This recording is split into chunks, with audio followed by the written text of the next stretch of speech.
kutoweka kwa viumbe hai, kuharibika kwa bahari na mito, mabadiliko ya hali ya hewa, uchafu wa mazingira, wanyama na mimea kutoka nje wanaovamia mazingira na magonjwa mpya.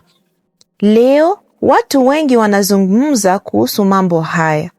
Lakini maana yake ni nini hasa? Inatuhusu vipi sisi? Na tunaweza kufanya nini ili kulinda na kuokoa dunia yetu? Haya ni mambo muhimu, lakini wakati mwingine ni magumu kuelewa.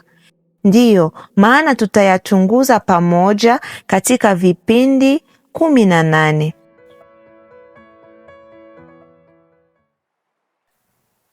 Katika sehemu hii ya 4 tutakwenda kugundua dunia ya maji. Leo tunaingia ndani ya bahari, ambao ni sehemu muhimu sana ya dunia yetu. Je, unajua kuwa bahari na maziwa makubwa vinafunika karibu robo tatu ya uso wa dunia? Na pia maisha yalianza ndani ya maji zaidi ya miaka bilioni 3 iliyopita. Bahari ni hazina kubwa ya viumbe hai. Viumbe wengi duniani wanaishi ndani ya bahari na wengi bado hawajajulikana na wanasayansi. Ndani ya bahari kuna mamalia wa baharini kama nyangumi, pombo, wanyama wanaoishi majini na nchi kavu kama simba wa bahari na lamantini,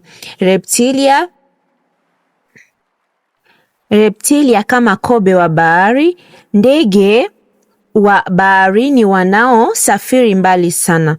Na bila kusahau samaki. Wanasayansa wanajua zaidi ya aina 10 milioni za samaki wa baharini. Kuna pia viumbe wadogo sana, mwani ama algae, phytoplankton wadogo sana wanaoelea majini. Hawa ndio chakula cha viumbe wakubwa.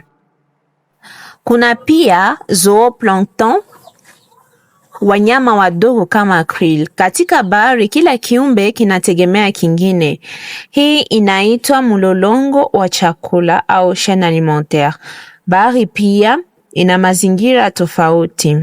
Miamba ya matumbwawe, mikoko, nyasi za baharini, bahari ya mbali, kina kirefu sana. Bahari ni muhimu sana kwa binadamu. Hutupatia chakula. Watu wengi wanaishi kwa uvuvi, hutupatia chumvi na mchanga, hutupatia kwa usafirishaji wa bidhaa duniani. Pia hutoa oksijeni, hupunguza gesi la CO2, husaidia kudhibiti hali ya hewa. Kwa kifupi, bahari ni muhimu sana kwa maisha yetu, lakini iko hatarini. Tumefika mwisho ya kipindi hiki. Asanteni kwa kutusikiliza kwa makini. Tembeleeni www.youthconservation ili kujifunza zaidi na kuona maelezo na mafundisho yetu kuhusu mazingira na jinsi ya kuyahifadhi. Tutaonana tena katika kipindi kijacho. Karibuni tena.